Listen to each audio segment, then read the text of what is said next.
కేంద్ర బడ్జెట్ పై మాట్లాడని కేసీఆర్ రాష్ట్ర బడ్జెట్ పై విమర్శలు చేస్తున్నారని కౌంటర్ ఇచ్చారు మంత్రి పొన్నం.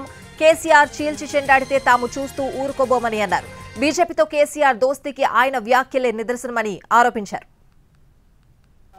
కొండపోచమ్మ మల్లన్న సాగర్ నీళ్లు పోయేటువంటి కార్యక్రమం ఇంకొక ద్వారా మిడి మానేరు నుంచే lower Maner dam, lower Maneru నుంచి కాకతీయ కాలువ ద్వారా తుంగతుర్తి దాకా నీళ్లు పోయే విధంగా వరంగల్ నుంచి ఖమ్మం నల్గొండకు నీళ్లు పోయే కార్యక్రమం జరుగుతుంది. ఇదంతా కూడా శ్రీరామ్ సాగర్ సంబంధించినటువంటి ముందు ఇన్పుట్ ఉండే 90 టీఎంసీల శ్రీరామ్ సాగర్లో ఇవాళ దాదాపు 26 టీఎంసీల వాటర్ ఉంది. ఆడ కూడా 19 క్యూసెక్ల వాటర్ వస్తూ ఉంది. అది ఒక్కసారి మహారాష్ట్రలో వర్షాలు పడితే వాటర్ ఫ్లో అయిపోయి పొంగి పొరుతుంది. ఇలా మీరు నిన్న సీతక్క గారు చూసినారు. సీతక్క గారు వరద శాంతించాలే గోదావరి అని చెప్పింది.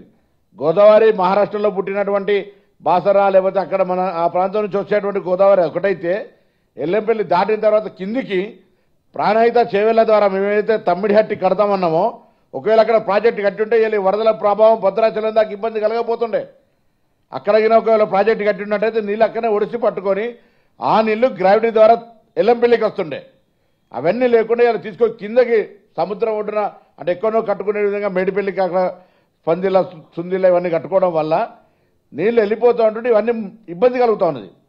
ఇలా నీళ్లు కాళేశ్వరం నీళ్లు ఆపుతలేరు. ఇదంతా పంచాయతీ సాంకేతికంగా గౌరవ మంత్రి గారు దానికి సంబంధించిన ఆ కింద భాగం అంతా క్లారిఫై చేస్తారు. కానీ మిడ్ మానేర్ లోయర్ మానేర్కు సంబంధించి ఆ ప్రాంతానికి వచ్చేటప్పుడు ఆ ప్రాంత రైతాంగానికి సంబంధించి అన్నమో రామచంద్రాన్ని మొత్తుకొని ముంపు గ్రామాల సమస్య ఎందుకు పరిష్కరించలేదో ముక్కుకు భూమి నేలకు రాయమని చెప్పి మేము డిమాండ్ చేస్తున్నాం. మేము అందరం కూడా అదేం లేకుండా వట్టిగానే మళ్ళీ రాజకీయ యాత్రల పేరు మీద అధికారంలో ఉన్ననాడు కూడా కలిసి అలా రెండో టీఎంసీకి ఎన్నడూ వాడకం లేకుండా ఒక్కనాడు కూడా ఒక టీఎంసీ పూర్తిగా కూడా నీళ్ళ యూటిలైజేషన్ లేని పరిస్థితుల్లో మూడో టీఎంసీ ఎవరి లబ్ధి కొరకు చేకూర్చున్నారో చెప్పాల్సినటువంటి అవసరం ఉంది.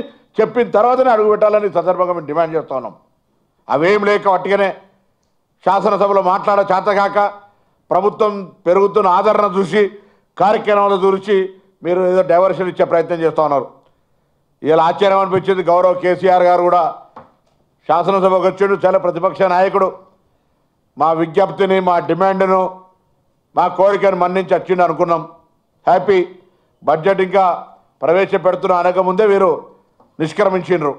రైట్ పోనీ పోతూ పోతూ బయట బడ్జెట్ గురించి కామెంట్ చేసినారు. ఈ బడ్జెట్ చాలా పూర్తిగా అట్లా ఇట్లా అని ఏది పడితే అది అన్నాడు. 1-2 అంశాల గురించి మాట్లాడుతాం. మేము యాదవులకు సంబంధించిన స్కీమ్ గురించి మాట్లాడుతూ ఉన్నారు. అధికారంలో ఉన్నప్పుడు వాళ్ళు ఒకటే ఫేజ్ ఇచ్చారు, రెండో ఫేజ్ ఇచ్చిరా అని అడుగుతా ఉన్నాం. రెండో ఫేజ్ ఇయ్యని వాళ్ళు మీరు గొర్రెల స్కీమ్కు ఏదో జరిగింది అని మాట్లాడితే ఇలా మొదటి స్కీమ్లో వేసినోడే జైలు ఉన్నాడు అవినీతి మీద. మీరు వాళ్ళు సమర్థిస్తున్నారా? దాని తర్వాత మీ టైంలో మేము అధికారం వచ్చే నాటికి 85,488 స్ట్రీట్ల యూనిట్ల పైసలు ఇది జిల్లా వారికి కూడా అబ్స్ట్రక్షన్ ఉంది మీకు ఇస్తాం. ఏ జిల్లాలో డీడీలు కట్టిన యాదవులు 2 ఏళ్ళు 3 ఏళ్ళు మీ దగ్గర పెట్టుకొని ఇయ్యాలంటి వరకు కూడా మేము వచ్చినాక వాళ్ళకి పైసలు ఇచ్చేసినాం. కొత్త స్కీమ్ వస్తుంది. అది పాత అంత అవినీతి జరిగింది. యాదవులకు సంబంధించి ఎట్లా ప్రత్యేకమైన స్కీమ్ తేవాలని ఆలోచన చేస్తున్నాం. బలైన వర్గాలకు సంబంధించి మేము అందరం కూడా ఎస్సీ ఎస్టీ బీసీలకు సంబంధించిన వర్గాల వల్ల తప్పకుండా మా ప్రభుత్వం రాహుల్ గాంధీ గారు కూడా స్వయం చెప్తా ఉన్నారు. మా ముఖ్యమంత్రి గారు కూడా దాని తర్వాత మొత్తం ప్రభుత్వం కూడా బలైన వర్గాల సంక్షేమానికి సంబంధించి ప్రాధాన్యత ఇస్తాం. కొత్త కార్పొరేషన్లు వేసినాం, నిధులు ఇస్తాం. రేపొద్దున అనేక సంక్షేమ కార్యక్రమాలు తీసుకుంటాం. కానీ 7-8 నెలల ప్రభుత్వాన్ని శాపనార్థాలు పెట్టిపోతే 10 ఏళ్ళుగా మీరు ఒక్కసారి ఏలు పెట్టుకొని చూపెట్టుకొని గుండె మీద ఏం చేసినారు ఈ రాష్ట్రంలో కార్యక్రమాలు.